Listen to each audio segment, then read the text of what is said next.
Hello, everyone. Welcome to episode 85 of this awesome, amazing Osu Let's Play series. In the last episode, I talked about the sort of notion of play more and how why that is given as advice in this community. And in this episode, I want to talk about skill set balance, sort of expanding on the previous episode of well-roundedness, but more so talking about whether or not you should be sort of one trick, or if you should expand your skill set, or anything related to that. So before I get into this episode, as usual, I'd like to shout out that I live stream every single day over at twitch.tv. So that will be linked in the description. But if you want to hang out with me or watch me play this game live or ask me questions, anything like that, please stop by, say hello. And also bonus points if you tell me that you came from this Let's Play series. We'll be very happy to see you there. So let's talk about skill set balance. And if you're interested in how to actually balance your skill set, I would suggest checking out my previous episode on well-roundedness. That will be linked in the top card here, or also linked in the description. But yes, this episode I want to mostly talk about like what the benefits are exactly of just being very specialized in one skill versus being very well-rounded. And I think the biggest benefit ties into just the ranking system in general. I feel like, okay, so here's the thing about the PP system or the ranking system, is that it mostly cares about like how high of a skill cap maps you can play. And it doesn't really care if it's all the same skill, as long as it's all like very high skill cap within a certain skill. So hence the name, performance points. It's looking for very good performance on like something that's very hard. But if it's very hard only in the realm of aim, for example, then then it will reward that like very heavily. And if you just have like 100 scores in your top plays just of aim, then yeah, hopefully you sort of get the idea. You'll be rewarded very well for just being very specialized in the ranking system. But on the other hand, if you spend your practice time sort of diversified across like many different skills, then obviously your skill set's also going to be diversified, but you might end up just being sort of, jack of all trades, master of none, so to speak, and you will end up not having as deep of a like you won't be super good at any specific thing. And so given star rating in particular, like you might be able to play like a 5-star A map and a 5-star stream map, but you can't do 6-star map of either of them, right? And on the other hand, if you really want to gain rank in the ranking system, then all that matters is like that you're playing a map that's very high star rating. Because actually star rating and the PP system are directly connected to one another. So yes, with that, so hopefully, I think that's really the biggest thing when it comes to like benefits of being very specialized in one thing. Although I will say another thing about being being specialized in one thing, just being very good at it, is because then if you want to then move to improving another skill, then like you won't have like, okay, so let's say you got really good at aim, but you kind of neglected your tapping for a long time and you can't really stream, then you won't need to worry about your aim on any stream maps, because then it's like if you can tap the map, then you can play it and you don't need to think about your aim at all.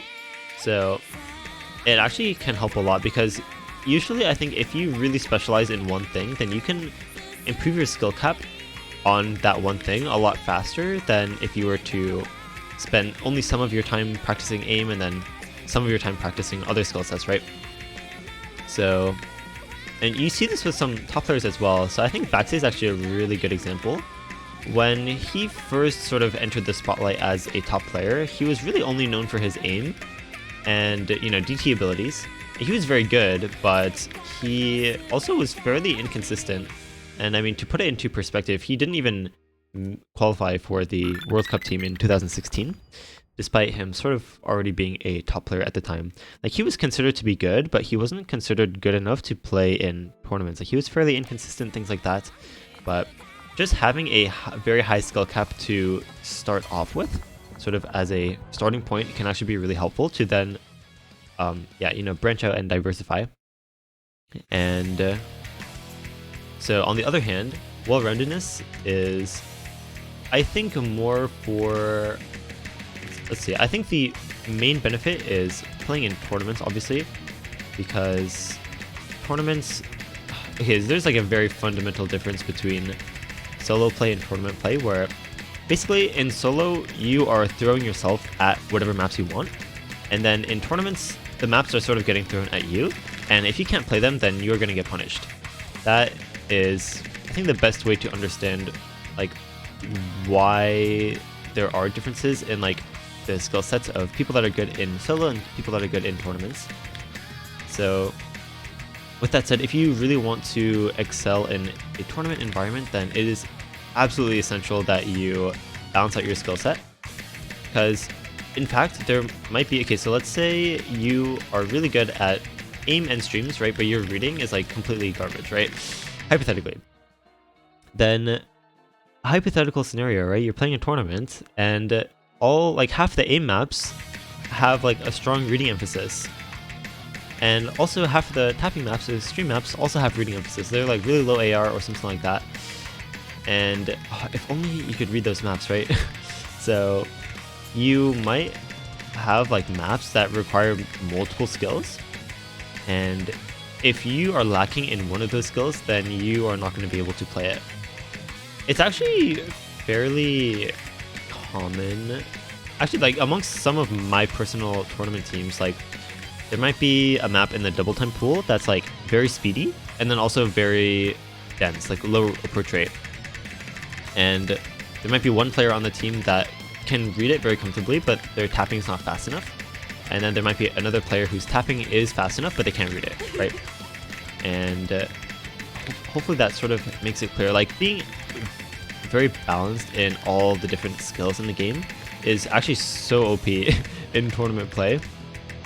But aside from that, I think just having a sort of baseline ability to play like different skills in this game is actually really helpful as well.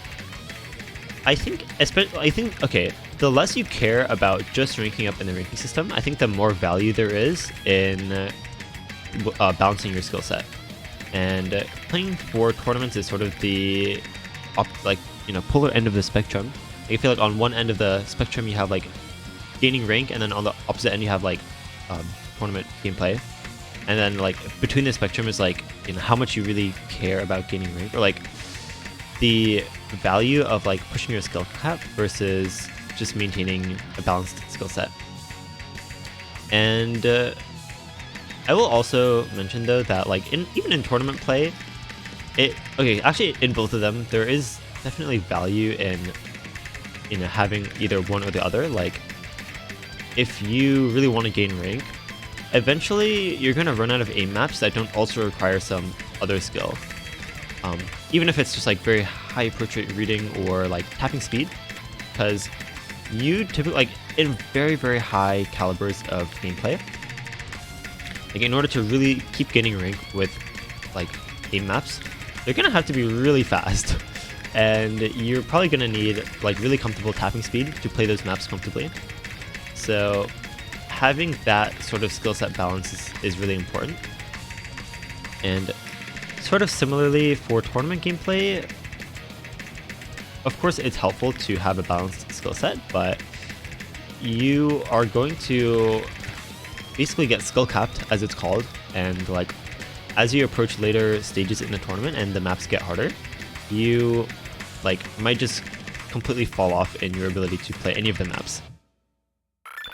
Like, you might have been FCing or like full comboing every map in early stages, and then as you reach finals or grand finals, like the maps are so hard that like your skill set's completely balanced, but no skill of yours is high enough to like play the difficulty that is required for those maps in the, you know, really hard map pools.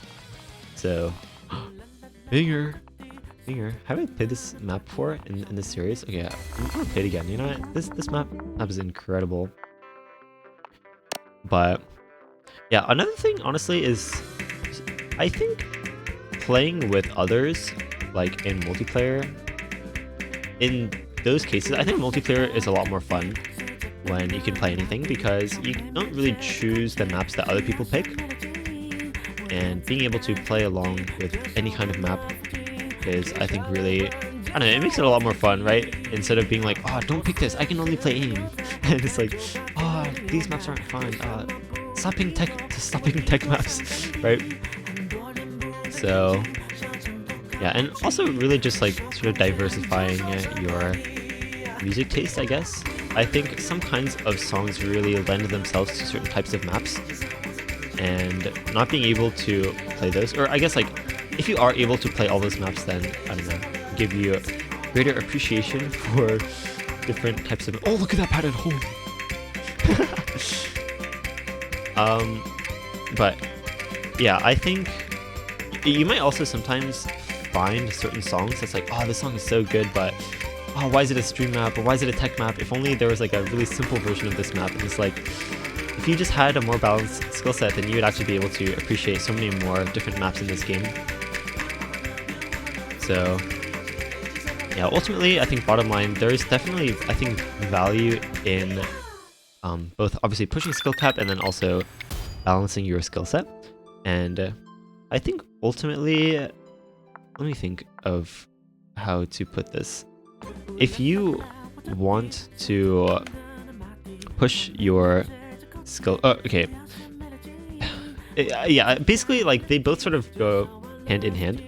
So yeah, value in doing both, but as I mentioned throughout this episode, there's definitely more value sometimes in, you know, pushing only skill cap versus only balancing your skill set. And okay, actually, I think training fundamentals is usually what helps with like balancing out your entire skill set, like you know, raw aim or like raw tapping comfort or like reading, things like chunking, which I've mentioned in a recent previous episode. I'll link that up here and in the description. But yes, anyway, I will say that if you are interested in balancing your skill set and things like that, I do have other videos on this channel about that. Specifically, I think the well-roundedness episode is a good place to start, but yeah, with that, I don't want this episode to be too long because there are definitely other videos out there of mine about this topic. But yeah, if you found this helpful, hopefully just a quick summary on the value, like really ultimately it just depends on your goals with this game, right? So yeah, with that said, if you have suggestions for future topics, please do leave them in the comment section because I do read all the comments on these videos. And if you want to learn more about, I don't know, random things that I have to say, please check out my channel. I have many videos and I upload every single day. So do check out my channel, watch my other videos. And also, speaking of spending time with me, you guys should stop by my Twitch streams and hang out with me live. But yes, with that, I'll see you guys next time.